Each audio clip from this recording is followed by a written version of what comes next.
Hello and welcome to Your New Jersey. I'm Lisa Marie Falbo. On today's show, we're joined by inspiring guests who are making a real impact in the world of health advocacy here in the Garden State.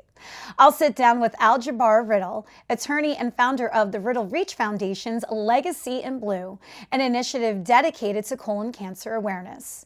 Also, Snook, co-founder of Warrior Family Support Group in Morris County, South Orange, and Maplewood.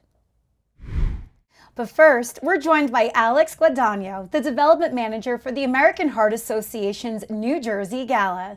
She's here to tell us all about their incredible mission to improve heart health and, of course, give us the inside scoop on the upcoming Heart Ball on May 15th.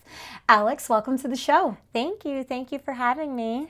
I love the American Heart Association here in New Jersey. I've emceed your events now for 3 years. I have a full slate of May events with you guys, including the Heart Ball on May 15th at Legacy Castle, which is such a gorgeous venue here in the Garden State. I mean, it's a literal castle. I could pretend like I'm Elsa for a few hours. It's beautiful, and it really is a castle. We're so happy to be there.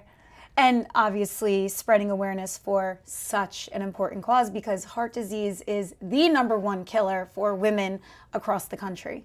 So talk about some of those statistics and how they hit home here in the Garden State. Absolutely. So the cardiovascular disease and stroke are both #1 and #5 in the New Jersey community. So if it's not somebody you're close to, somebody you know has been affected by heart disease. So we're here in New Jersey every single day working towards hope and healthier lives. Absolutely. Everyone, literally, has been impacted, and that's what drew you to this line of work. Yeah. Talk about your story. Absolutely. So about 25 years ago, my father needed a heart valve. When I was younger, I vividly remember being in the hospital room, him going in for major surgery.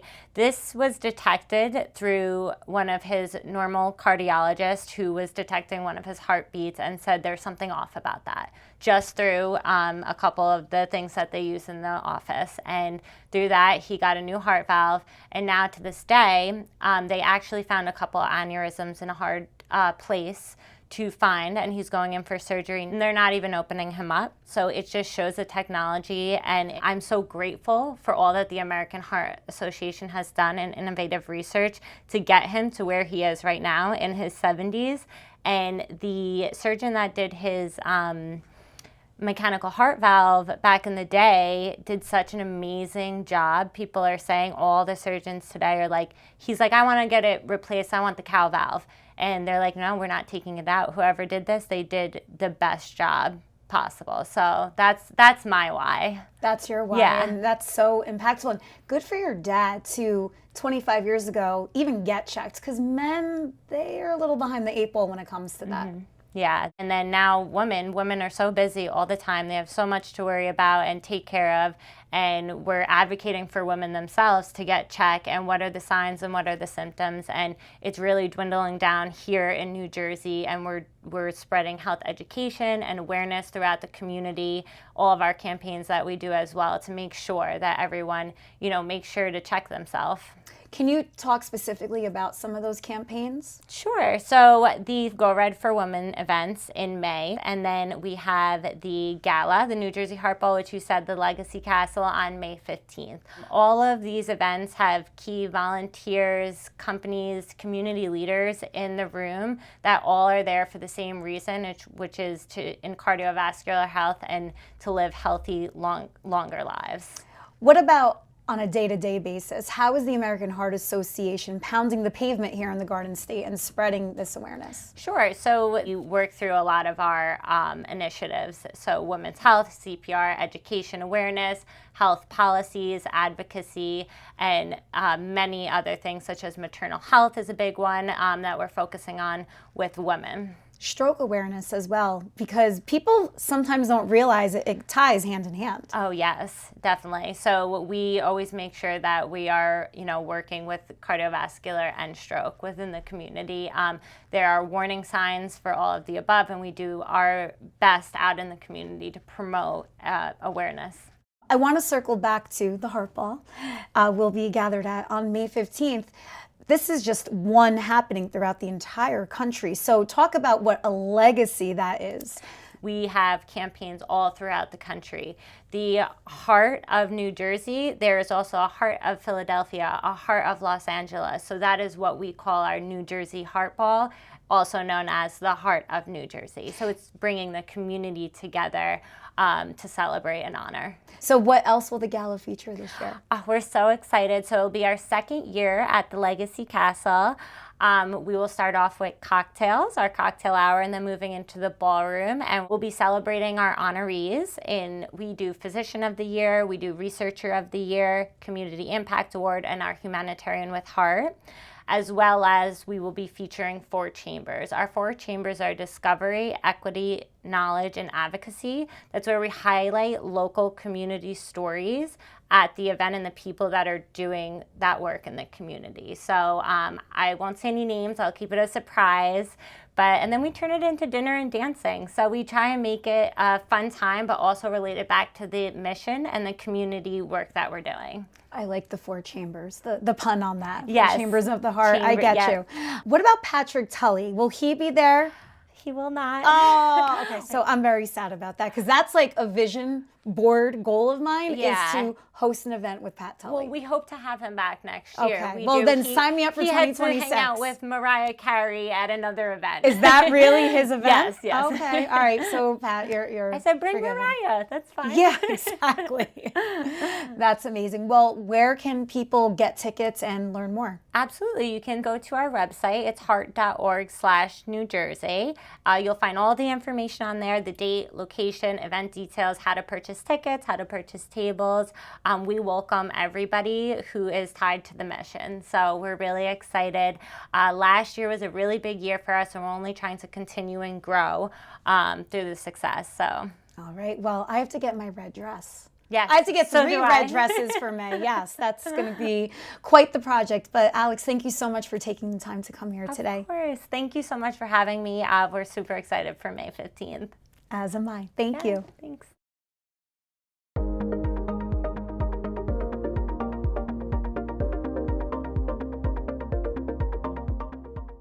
Al-Jabbar Riddle, an attorney and the founder of the Riddle Reach Foundation's Legacy in Blue campaign, is honoring his late sister, Deshreen Riddle Simmons. He is raising awareness for colon cancer and empowering people to take action when it comes to early detection. Al-Jabbar, thank you so much for being here with us today. Thank you for having me. Talk to us about your sister. My sister was my oldest sister, right? So I come from a family of 3. 2 sisters. I was the youngest, the only boy. I called my sisters and my mom the Golden Girls. Right? Oh, but you were the golden boy, though. I guess so. Yes. So I lost one of my Golden Girls. And the point here is that she helped raise me. So this initiative is a combination of not only raising awareness, but also staying committed to family. I'm a big family person, so I'm carrying on her legacy by pushing this initiative forward. This is the first iteration of it. And I'd like for it to be something that I continue on a yearly basis. So, unfortunately, and I'm so sorry for your loss, It's that fine. she passed from colon cancer. Yes. And a big key of what you're putting out there is early detection. So what was her journey like? My sister was diagnosed with colon cancer at 45 years old, stage 4. So they found it in her colon, and it had metastasized to her liver. Then it started spreading slowly but surely. She had 2 young girls, and she passed away at 49. So within 3.5 years or so, she had passed away.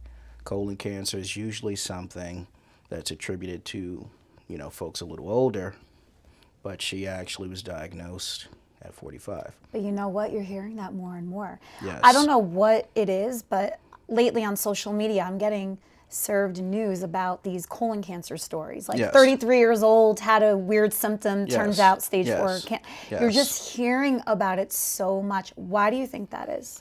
I think there are a lot of things. I think it's probably the quality of food. I think it's probably lack of awareness. It could be environmental factors. We're actually having, as part of the Legacy in Blue initiative, a leadership forum at the end of the community event to discuss some of these issues. These are all variables, so a lot of these things we're unaware of.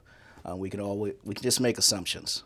but I'd say it's probably the quality of food, it's lifestyle. We're not active, but all of these things can at least be addressed to some degree. So that's what Legacy in Blue is all about, making awareness fun. You know, I'm a big, as you said earlier, I laugh, right? Right? Yeah. I like to have fun. So I want to raise awareness in a nice, casual, but informative way. And that's the purpose of Legacy in Blue. My sister loved to dance, right? So during this initiative, we're going to have folks dancing while learning about their colons, while getting screened. That's what this is all about. Learning in an environment that's nice, casual, and informative. When are these events set to take place? May 24th. May 24th. And you're doing it in Newark, where you were born and raised? Yes. I was born and raised in Newark, New Jersey. My sister was also born and raised in Newark, New Jersey. So it's a natural extension of my family, my family's legacy, her legacy. So we're going to start it there. And maybe down the line we can expand into other cities, other areas, because it's not just about Newark. Or any specific demographic. It's about raising awareness. That's just the community that raised me, so I'm going to start there. But Newark at the same time needs something like this, Absolutely. a greater community, because a lot of its residents are not getting screened. They don't have the education, unfortunately, or the know-how on how to be their own advocate. Absolutely. And that's common across different ailments, across different diseases. Naturally, I think every community needs a leader. I happen to come from Newark, so I'm stepping into those leadership shoes because there is a void in leadership when it comes to raising awareness. During the day, I'm an attorney, right? I work in the healthcare space. I see a lot of different issues, and I'm learning a lot about the field. I think some of these things can be addressed with just simple awareness campaigns with the right leaders and the right sponsors and the right partners. So that's what I'm looking to do. Yeah, and a recipe for fun. That's very important. Absolutely. To not make it so serious. These Absolutely. are serious topics, but you have to make it less scary. Absolutely. You know, I train executives from all over the country and world in my regulatory compliance practice. And when I do these trainings and workshops, I have them playing with little toy peppers, little toys, this, that, and the other. But I'm teaching them very about very serious regulations, right? Okay. That's the type of spirit I want to bring to this. That's who I am. That's who my sister was. That's how my family is. We laugh, we joke, we dance. You know, we may talk about something serious, we may argue, but we're going to get back up and dance, have a good plate to eat. That's what this is all about, bringing that nice, casual setting and spirit to something that's very serious, but it's also, it allows people to digest the actual information more thoroughly. So that's what I'm looking to do. Yeah, and by the way, not only are you doing this in Newark, but you're doing it in the city's crown jewel at the New Jersey Performing Arts Center. Correct. Talk about some of the partners and sponsors that you've been able to wrangle here so far. Well, we're working with some of the local physicians. We're working with some hospitals in the area as well, some of the local community centers and clinics in the area. So we're working with a number of folks throughout New Jersey as well as in Newark. So it's a broader initiative with some big names associated with it, not just the Riddle Reach Foundation. And you said you can go there and get screened. How are they going to do that? Well, you're registering for screenings. Oh, okay. Right, you're Got it. registering for screenings, but we also have some home kits. So now with colon cancer, you can take home kits to, this is a very unique topic. It's private, but we have a lot of different things like that. So not only signing up for a colonoscopy, but many folks will also have access to colonoscopy kits that they can take home. And that makes, I think, screening so much easier. Yes. Because it is intimidating to think you have to take that disgusting drink. Yes. And then be put under anesthesia. Yes. There's just a lot of anxiety and Yes. a lot of steps that taking it at home eliminates. Absolutely. No pun intended. Absolutely. And that's a part of it. Once again, make it approachable. Mm-hmm. Right? I spoke about dancing and fun, but also make folks comfortable. This is something that is unique. This is something that's challenging. No one wants to no one wants to sip the drink nor have someone else look at their rear end, right? Exactly, right? yeah. So you have to make it palatable in a way, and that's what we're looking to do. What do you think your sister is thinking, looking down at all of this and seeing how you are carrying on her legacy? My sister, I also was a part of the team that includes my other sister, my mom, my bonus dad, her husband, my nieces. We were with my sister when she was in hospice in Virginia. And I spent some time with her by myself during the day because I have a flexible schedule. I have my own business. And she asked for this. This is not just a legacy in blue, nor is it just a legacy that I'm trying to create. This is her work. I'm just serving her. That's so beautiful. This is what she would want. Where can people watching find out more about the event and purchase tickets? You can go to riddlereachfoundation.org. We have all of my initiatives that I do under my nonprofit, as well as the Legacy in Blue initiative. You are amazing. I am so happy that we came together. A women's health event that I sit on the advisory board on, Let's Talk Women's Health and Wellness. That's how we got to know you. Yes. And your initiative. So I'm so happy that day brought us together. And yes. My mother will love this parting word. You are a Our Lady of Good Counsel success story in the flesh. Thank you. Doing NORC and just your family and everyone very proud. Thank you. Thank you so much. And best of luck. Thank you for having me. Thank you. Thanks. Dee Snook is the co-founder of the Warrior Family Support Group, and she's also the chair of Trinitas Health. Dee is doing amazing work to support parents and children in need. Here to share her powerful story is Dee. Welcome to the show. Thank you for having me. We came together all the way back in 2018 when we teamed up to put on the first ever Trinitas Peace of Mind event to raise money and awareness for behavioral health. Right. And I know that is such a huge initiative of yours and passion project. Why is that? So I have 4 daughters, and my youngest of 4, who's now 20, almost 27, attempted suicide when she was 13.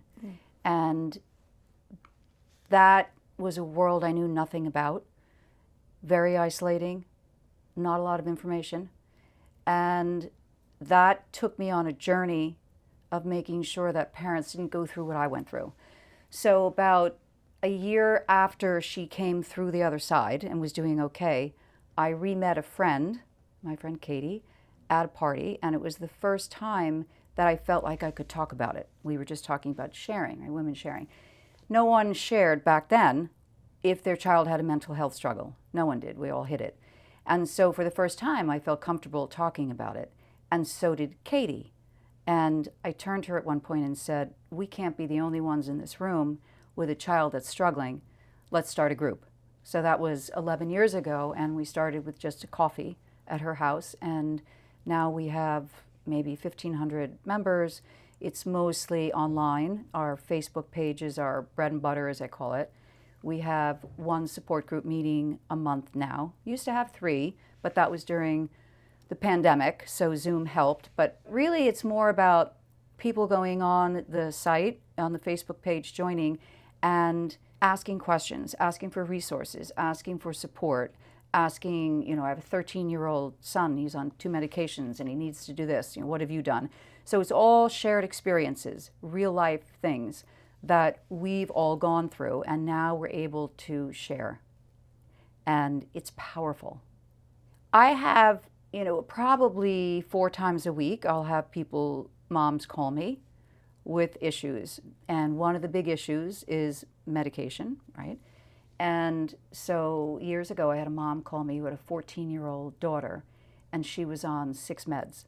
And so coming to the support group, she's able to ask parents who have been in that same spot, including myself, and walk her through and empower her to be able to go to those doctors and say, enough.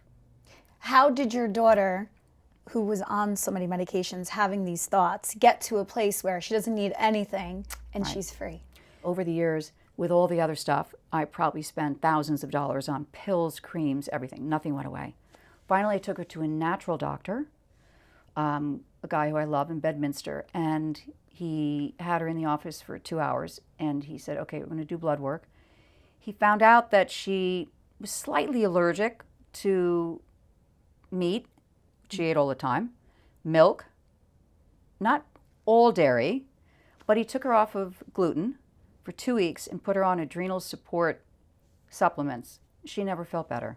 It's amazing. Well, you're preaching to the choir here Right. personally, because I love all of that holistic. I mean, that's what I do with my own health, and what you're saying, I Right. think, resonates so powerfully. So Right. in your support group, you are driving home these facts that there is another way. There is another way, and we're not doctors. Katie and I are not doctors, we're not therapists, and we say that loud and clear.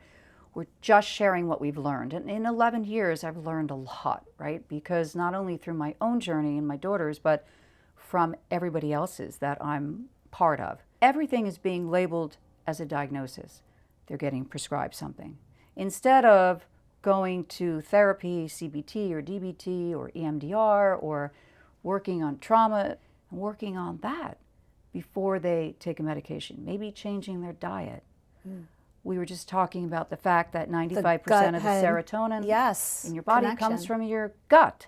So if you're filling your gut with garbage, guess what? Yeah. It's going to get all cloudy That's up right. here, and it's poison. A lot It's of our poison. food today, unfortunately, is poison. Right. So you have this group, and you've parlayed it into creating a real movement for mental health advocacy. And I know one of your biggest passions is what you do for Trinitas Regional Medical Center and their whole behavioral health Right. system that really sets the bar here in the Right. state of New Jersey. Talk about that. So about 5 or 6 years ago, a friend of mine and I, she's in my group, and she lost her son to suicide when he was 16. And she and I decided to create a bag. We called it Bag of Comfort and Hope for parents who had to bring kids to residential treatment centers. My co-founder, Katie, knew Nadine over at the hospital and Deb, and they said, we would love some of your bags. So that's how I became introduced to Trinitas. So with Nadine, who is so good at what she does. Nadine Breckner, by the way, Nadine just got to Breckner. shout her out because Love her. she begged me, not that she had to beg. I mean, she didn't have to really, ask too hard, but she's like, you have to get Dee on the show. I'm like, Yeah. of course, she's like awesome. And now you're here today. Yeah. But Nadine, I mean, a Yeah. rock star in community, Yeah. philanthropy, fundraising, and we love her and miss her so much at Trinitas. I think I'm going to probably get this wrong, but in her time there, she raised, was it $100 million? Oh, I think beyond. so. Yeah. Beyond. I mean, remember her retirement Yeah. party? Yeah. Gloria Gaynor sang. I mean, Yeah. it was like 500 people, whatever Yeah. it was. I mean, she's just, She is a rock star in that world. Yes. Yeah. So Dynamite. I became, she took me in and saw that I had a passion for it and brought me into their 2 residential treatment centers, New Point and New Day. And I was just, that was it. All I had to do was walk in and see these kids. But the staff are incredible. The staff care about those kids like they're their own. I just had that with Andy at Peace of Mind. I was like, how's so-and-so? Oh, she's good, she's this. They are their children. so you were, or you still are involved in the Peace of Mind event that happens Yes. every March. Happens But every March. now you're elevating your work with Trinitas because Yes. this is new for you, being So the this chair. role, being the chair of the foundation board, is new. Yes, I'm doing it because I feel we can make a difference. And this board is different. It's not a board of directors. It's really for raising money to be able to support certain programs in the hospital, and especially with behavioral health, which is what Peace of Mind always does. For me, it's I'd like to get the board to know one another because I feel like if we're connected, we can do more. So there are little things that we can do. They're not so little, but there are things that we can do as a board to maybe raise awareness, raise money, create programs where we get Uber cards, where we get grocery cards, where we get cards to CVS, so that patients can take care of themselves.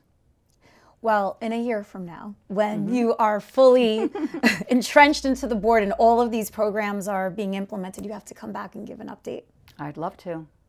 because Be you're my going to make it pleasure. happen. If anyone can make it happen, Thank it's you. you. We have a website, so you can Google it and find it. And then through the website, you can join our Facebook page. And it's just a few questions and things like that. And then you have that access to 1,500 people. And we have people all over the country, not just in the Northeast. Well, you are well on your way, Dee. This was so special. Thank you so much for coming in. Thanks for having And me. I look forward to continuing the conversation. I'd love to, anytime. Thank you for joining me on another episode of Your New Jersey. I'm Lisa Marie Falbo. We'll see you back here next week.